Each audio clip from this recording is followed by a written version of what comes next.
Hi guys, it's Erin from Ginger's Florals. As you can see, I'm in the greenhouse today. I wanted to just talk through with you all the different plants, flowers that we're going to start from seed in February. The list is long, it's getting longer. This month and next month will definitely be the big push to get everything started so that we're ready for the season when we can start planting out. I'm in zone 8B in Washington State, and our last frost date is April 5th. So that informs when we start all of our seeds. And if you're in a similar or the same or higher zone, or if you just want to push the envelope, you could start all of these same seeds over the month of February also. Yeah, and I am super excited. I'm over the moon about this season. I think it's just going to be fantastic. So let's get started. So I'm going to do this by category. We'll start with focal flowers and then the spike flowers, fillers. I have several greenery or foliage that has to go in, and then the last category will be the sparkly bits, the little something in the bouquet that makes people look a little closer to see what it is. So focal flowers in February we're going to start our black-eyed Susans. I grow Indian Summer, which is the great big yellow flower with the brown eye, black-eyed Susans, Rudbeckia. And I also grow a variety called Sahara. It's my absolute favorite as far as black-eyed Susans goes. It has such a combination with yellow and brown and kind of beige colors and dusty pinks. It's just beautiful. And last year I only grew a little bit of that, and I wanted more, so I'm gonna grow more this year. Another focal that we're gonna start this month is China asters.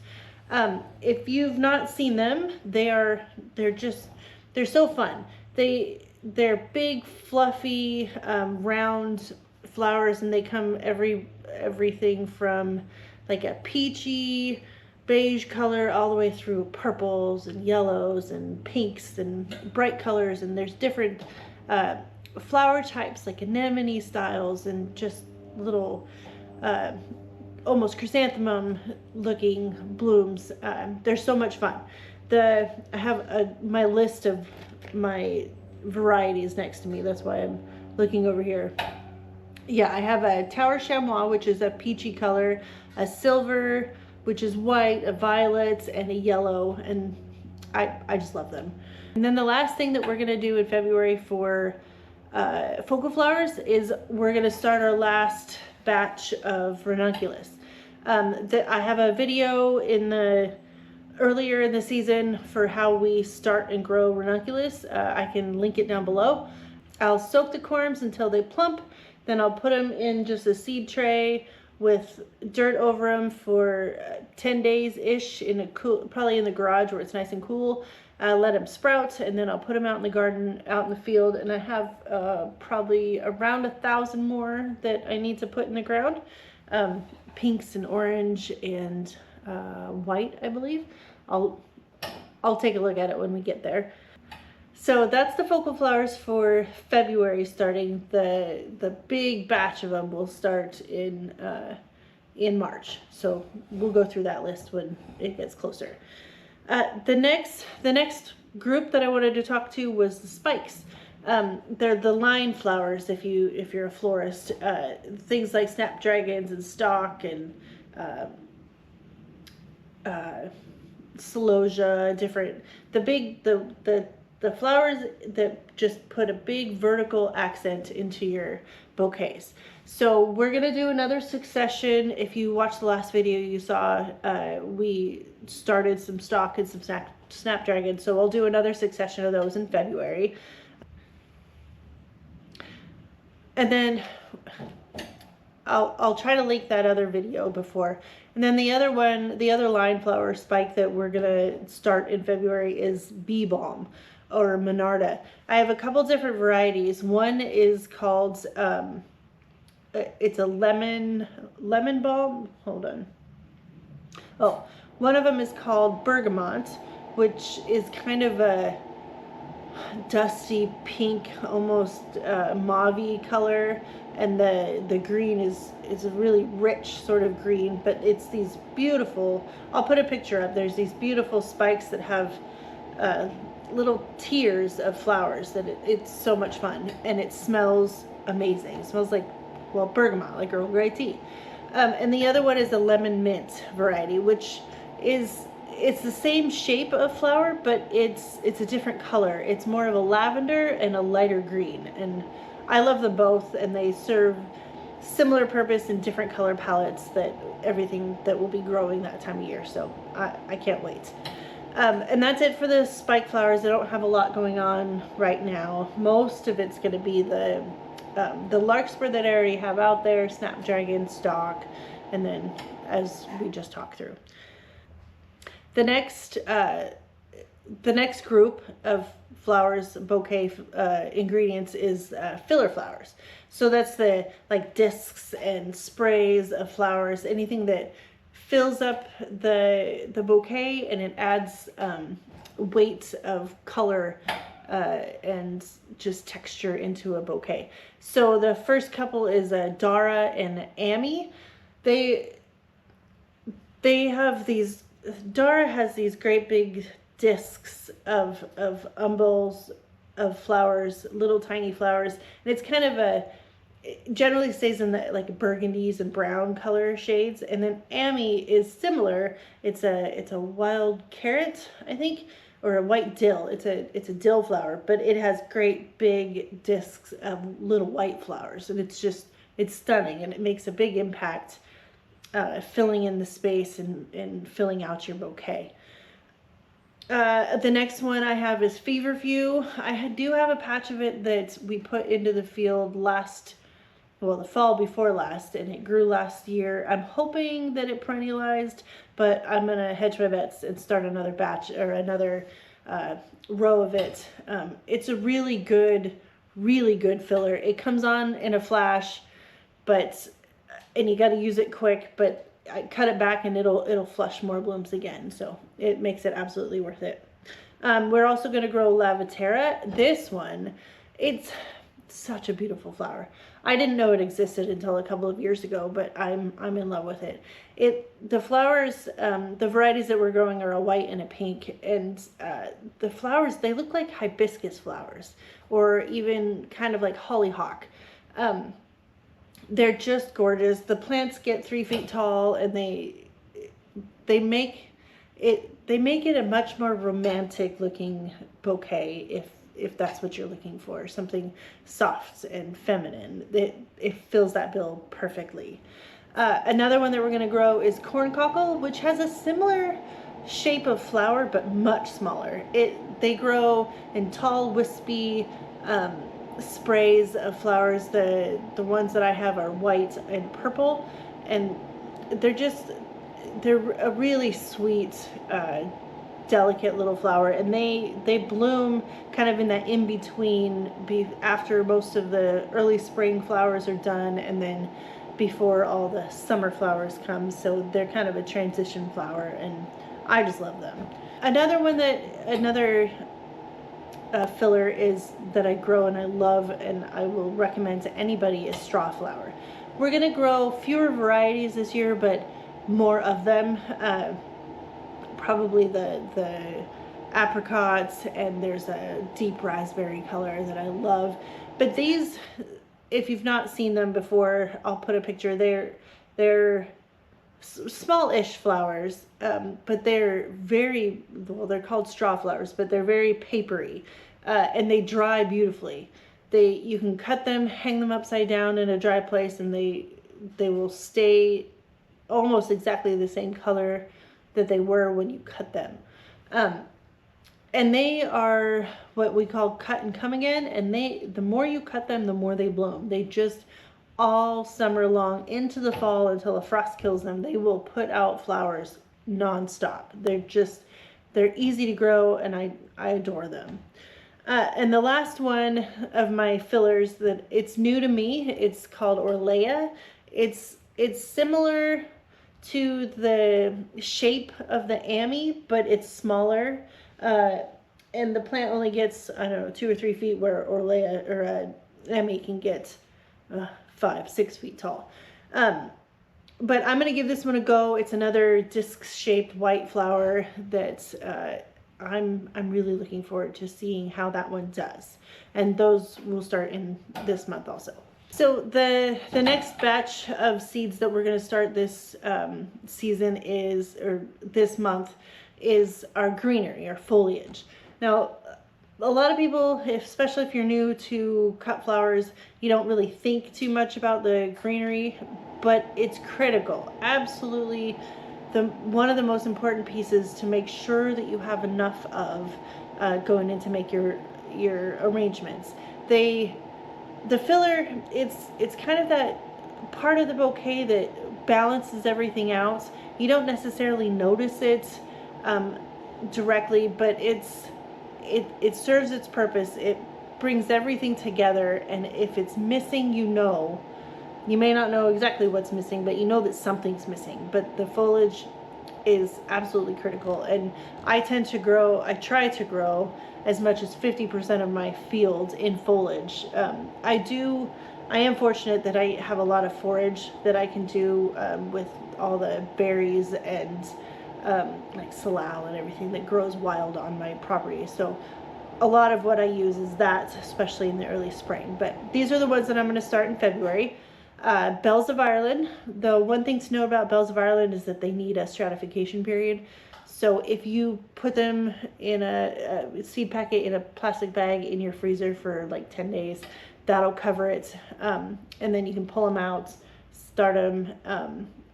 They can be a little finicky, and it'll take a good long while before they actually germinate, but be patient. They're great, and they have such really pretty, it's another spike, but it's green, and the little bells, you'll see the picture. It's lovely. I adore them so much, and people always reach into the bouquets and ask what that is.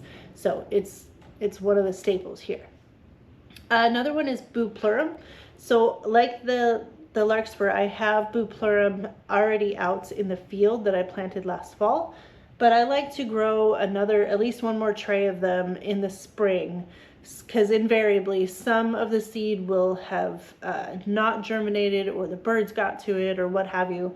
So this tray will fill in the blanks, and it sort of gives me a succession, because the plants that are out in the field now, they will bloom. Well, they'll pop up and bloom before the ones that I'm starting in February will. So it kind of gives me a succession, and Bupleurum is a one-shot flower that blooms and you cut it down and it's done. So it just helps to extend the season of them, and they're fantastic filler. The next one is Cerinthe, or honeywort. This one is such a interesting looking foliage. It can be like a green and a blue and a silver and a purple all at once. I'll put a picture up because it's hard to describe, but it's something very interesting that most people won't have in their bouquets, and it can set you apart from everybody else, whether it's your home garden and you're making arrangements for your house or your friends or your family, or if you're selling them at a market. It's something that most people don't have, and you will definitely stand out. Another one that I'm starting right away is the red leaf hibiscus. This one is Mahogany Splendor, I think is the variety. It is my favorite late summer going into fall foliage. It's, as the name suggests, it's this burgundy red leaf hibiscus plant. It grows 5 feet tall, and it looks like a maple leaf.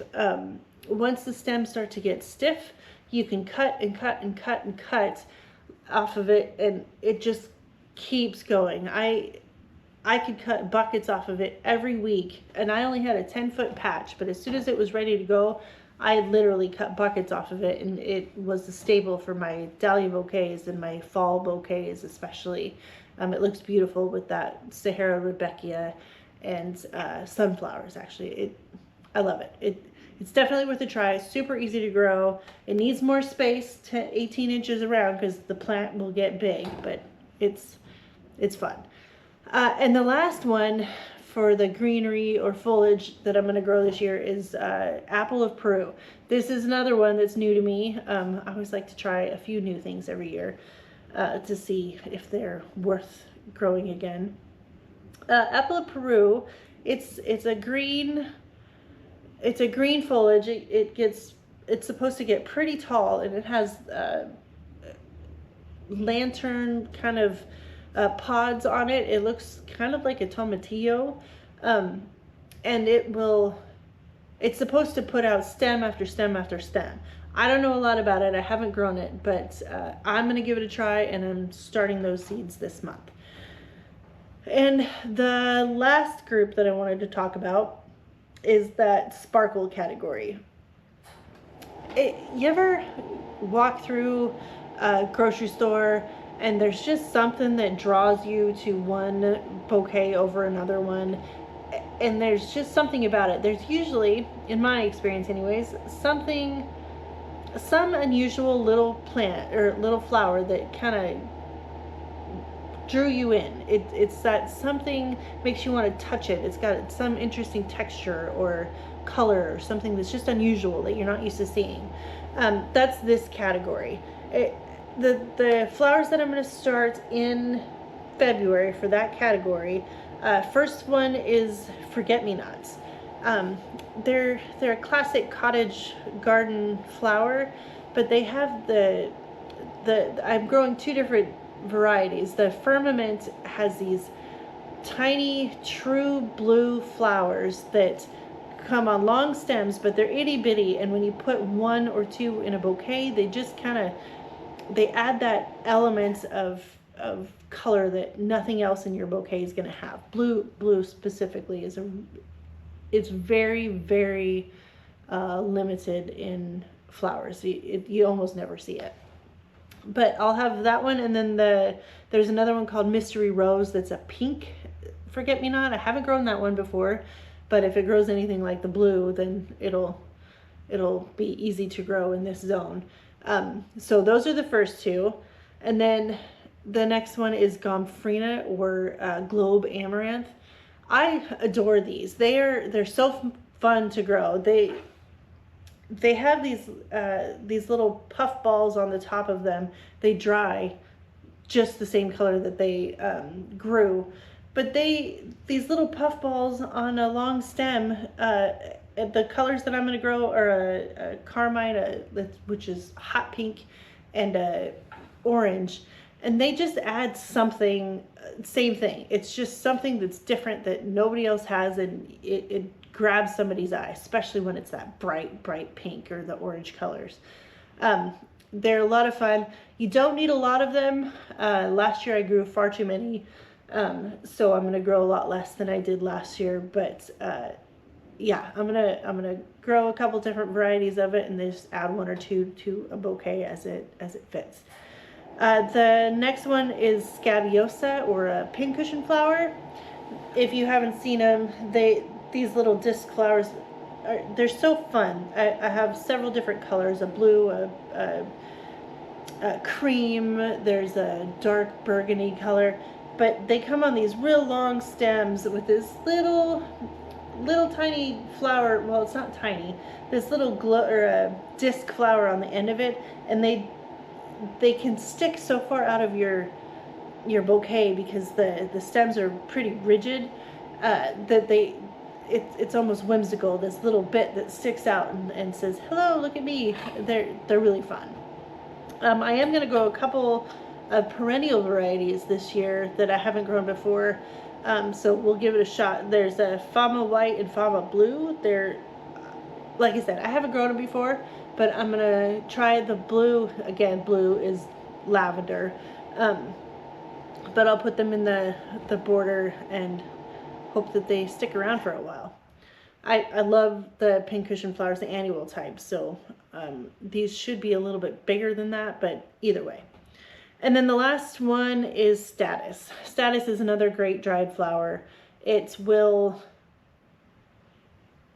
grow, it's a cut and coming in, so it'll flush out big the first time, and then you cut them all back and it'll keep going. I'll put up a couple pictures. The best part about them for me is that they come in so many different colors, and they have like sturdy structure, and it's a shape that most people aren't used to seeing. Again, it's something that draws people in to try and figure out what it is, and when they touch it and it's real papery and they don't understand.